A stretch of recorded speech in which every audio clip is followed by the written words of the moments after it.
L'edizione 2023 di Monfalcone Geografie inizia con il pieno di pubblico nel primo appuntamento di mercoledì pomeriggio. Il tendone di Piazza della Repubblica era gremito infatti per l'incontro con lo psicologo e scrittore Paolo Crepè, chiamato a inaugurare la Kermesse dopo i saluti istituzionali. Tanta la soddisfazione da parte di Comune, Pordenone Legge, organizzatori della manifestazione, mentre il programma proseguirà per tutta la settimana con grandi ospiti.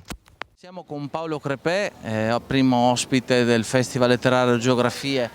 In Lezioni di Sogni lei fa riferimento ad un mondo degli adulti impreparato a dare risposte alle nuove generazioni. Come uscire da questa crisi e come offrire allora nuovi modelli educativi da proporre ai giovani?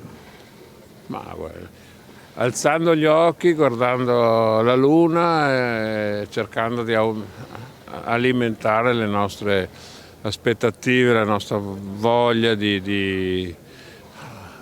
anche di dire cose non gradevoli, anche di andare controcorrente, anche di perdere un po' di consenso, perché sennò se stiamo tutti ingessati il futuro sarà tristissimo. E la scuola di oggi quale ruolo ha, se ce l'ha ancora a suo modo di vedere, per i giovani?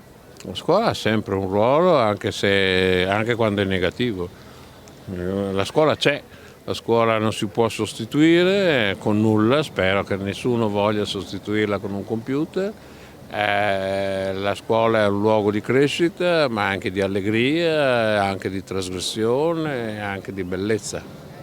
I social ormai, a suo modo di vedere, deviano ai giovani o possono essere di aiuto per quella che è la società odierna? Tutto può essere utile, dipende da come lo si usa.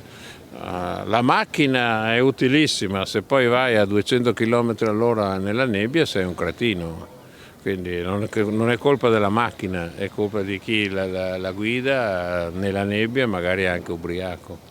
Si può ancora sperare allora, si può ancora sognare? Nell'intelligenza, io spero molto nella intelligenza, anche perché sta calando, quindi io sono fiducioso che ci sia qualche ripensamento.